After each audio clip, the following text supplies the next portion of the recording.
Fala aí pessoal, tudo bem? Sejam bem-vindos a mais um vídeo. Lucas aqui do canal Preparei o Hardware. Já fazia muito tempo que eu não trazia review de placa-mãe, tava até com saudade em muitos meses.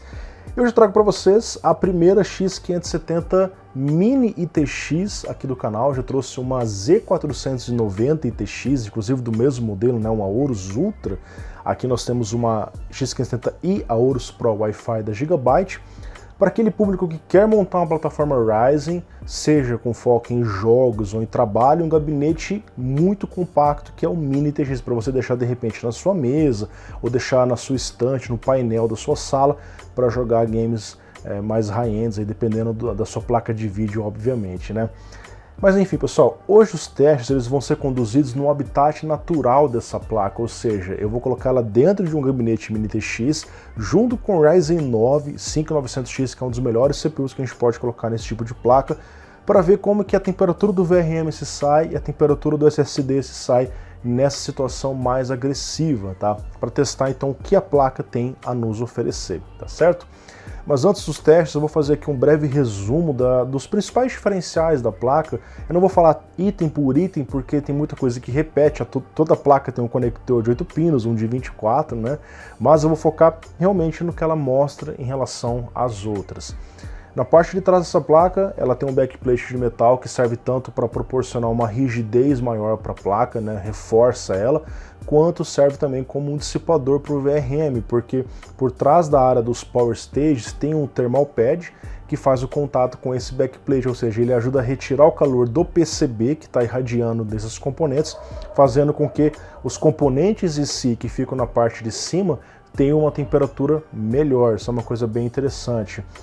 E aqui você pode observar também que ele tem um dissipador para o M2. A primeira impressão que a gente passa, inclusive um dissipador com uma fan, ou seja, um cooler para o M2, mas na verdade esse cooler é para o chipset, isso porque a X570 precisa de um chipset, uma dissipação ativa. Aquela outra versão que iria sair, que é a X570i, ela acaba não precisando de uma dissipação ativa, mas não é o caso dessa placa. E aí você se perguntaria, ou me perguntaria assim, Lucas, cadê o slot M2? Essa placa tem dois desses slots, um fica na parte da frente e o outro fica na parte de trás por conta do espaço, não tem como você colocar esses dois slots aqui na parte da frente. E aí entra um pequeno problema, porque o slot M2 ele foi posicionado basicamente aqui junto com o chipset. O chipset fica bem embaixo desse slot M2, fazendo com que essa região fique ligeiramente quente, são dois componentes que esquentam bastante, né? Mas esse bloco que a gente vê aqui, esse cooler, ele não faz contato com o M2, o M2 fica completamente desconectado dele, ele apenas fica por cima, há um espaço livre e a fanzinha. Essa fanzinha, pelo menos, ela fica próximo da região do controlador do SSD, fica alinhado com o controlador, que é onde mais esquenta nos SSDs M2, então teoricamente ajuda a ter essa fan. Mas, por exemplo, a gente vê placas como a Z490i que eu trouxe para vocês da Gigabyte, aonde esse bloco ele também fazia contato com o SSD, ele tinha um thermal pad e fazia essa pressão em cima dele para retirar o calor. Não é o caso aqui. Por um lado, se você tem um SSD com dimensões maiores, né, com aqueles dissipadores já inclusos maiores, talvez ele até encaixe aqui sem que você precise tirar esse dissipador.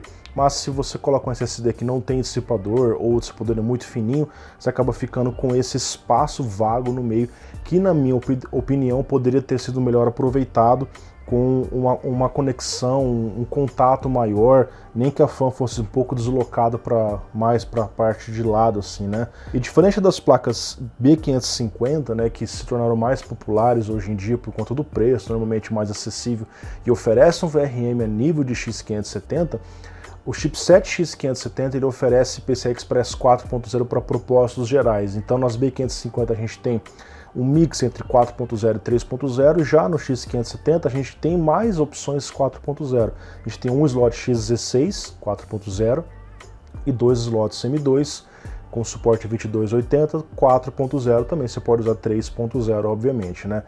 E ainda sobre a questão da dissipação do M2, uma coisa que eu achei interessante é que na parte de baixo nós temos então um outro slot, você pode colocar aqui. E a Gigabyte mandou um thermal pad, ali acho que de 1,5, 2 milímetros mais ou menos de espessura. Por quê? esse SSD ele vai ficar numa região crítica, que é onde? Encostado no gabinete, né? Ele não chega a encostar totalmente, mas você tem ali ele muito sufocado entre a tampa e a placa. Então o que a Gigabyte fez? Manda um thermal pad, a gente coloca esse thermal pad em cima do SSD e ele vai fazer contato com a chapa do gabinete, ou seja, o gabinete em si vira um dissipador para esse SSD, o que é uma coisa interessante, porque é uma área muito crítica, muito quente, pior do que a área que fica aqui em cima, que acaba recebendo alguma ventilação das fãs do gabinete, tá bom? Enfim, então achei uma coisa bem interessante a ser ressaltada aqui para vocês.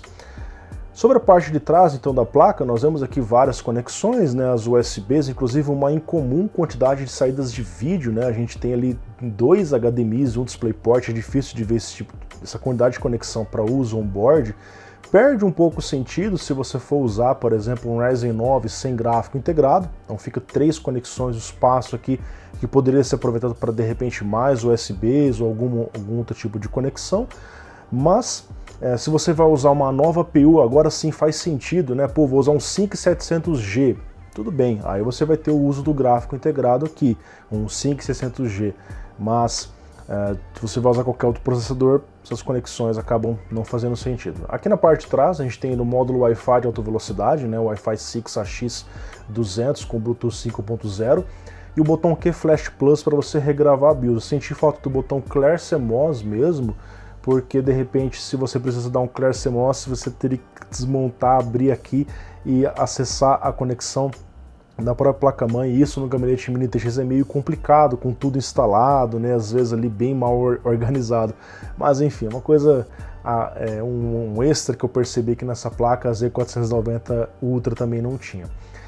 Em relação a outra Z490, né, da ITX, da Gigabyte que eu trouxe para vocês, eu percebi que o layout é até um pouco parecido dela, mas o VRM, que o dissipador, ele é um pouco mais simples na X570. Lá você tinha um dissipador triplo, basicamente, ligado por heat pipes, então o dissipador do M2 também era ligado ao dissipador principal do VRM, que era ligado no dissipador secundário que fica aqui na parte de cima. Nesse caso a placa só tem as fases na lateral, mas não há essa conexão com o dissipador do meio do SSD, tá bom?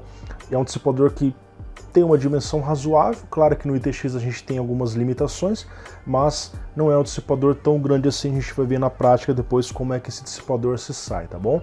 Sobre o VRM, a gente tem um PWM R35217, controla 8 fases, sendo delas 6 para o CPU, 2 para SoC gráficos integrados.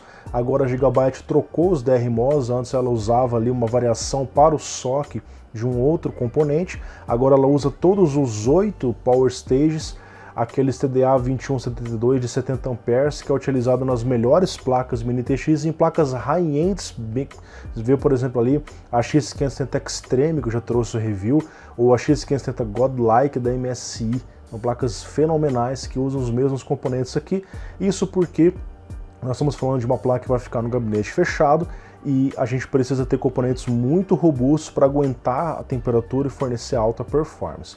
Além disso, eles utilizarão, ao invés de capacitores sólidos, só os capacitores de polímero por todo o VRM, que é uma coisa legal. Então, pessoal, aqui está o gabinete H100P da Cooler Master com a nossa X570i, a Aorus Pro. Quase não dá para ver ela mais ali, né? Bem escondida, a fonte SFX aqui por cima. Placa de vídeo, coloquei uma 1050T só para dar vídeo mesmo, porque eu foco os testes em CPU, né? Um watercooler de 120, as demais configurações estarão na descrição. Aqui nós temos a tela da UEFI BIOS, mostrando a placa, a versão já veio com uma versão compatível com o SIC 900X, não precisei fazer nada, tá bom? E vamos agora para os testes e ver como é que as coisas rolam. Obviamente eu vou colocar isso aqui com a tampa fechada. Então pessoal, vamos agora mostrar um pouco dos resultados. O gabinete chega a estar aqui até um pouco quente. Aqui estamos na área de trabalho, tá rodando vários softwares, o Blender para o CPU, que é um teste do mundo real, né? Rodando o I/O Meter para estressar o SSD, ok, não focou. AIDA 64 para estressar a GPU, né? E aqui todas as estatísticas, SIC 900X, na placa-mãe X570i Aorus Pro Wi-Fi. A gente está vendo aqui ó, que o CPU está dissipando 130 watts, puxando 95 amperes do VRM, tá? Já está dando aí uns 10 minutinhos, está bem estável já. e o VRM em 81 graus. Então o VRM tem bastante margem ainda. Um componente desse aqui pode chegar a mais de 125 graus. Então a gente está bem longe da margem. Mostra que mesmo você colocar um 5950X, você vai ter condições de rodar um teste de estresse. E olha que aqui é um teste pesado. Se for só jogar, você não vai usar 100% do CPU, como está acontecendo aqui, ó. 100% de todos os núcleos, tá? E 100% da placa de vídeo o tempo todo. Mas eu quis fazer esse teste para mostrar. O bom é que a placa de vídeo esquentando ajuda a esquentar um pouco mais o gabinete, então dificulta um pouco as coisas. Já o SSD, pessoal, inclusive aqui a temperatura da placa de vídeo, né? 70 e poucos graus. Temperatura do CPU 82, está bem ok, né, para um ITX e para um Ryzen 9, né, um simples cooler de 120mm está dando conta perfeitamente. Já o SSD está quente, né, vocês vão ver aqui, ó, ele está batendo 75 graus, ele está acima do limite da controladora, tá? Então, aqui no caso, aquele dissipador do M2 não foi efetivo. Se ele estivesse fazendo contato, nos testes que eu sempre faço, normalmente fica em temperaturas bem boas. Então ele está fazendo throttling, ele reduz a temperatura, sobe, reduz e sobe, porque é thermal throttling, tá bom? Enfim, pessoal, então a placa suporta perfeitamente um 5900X, mesmo num simples case ITX.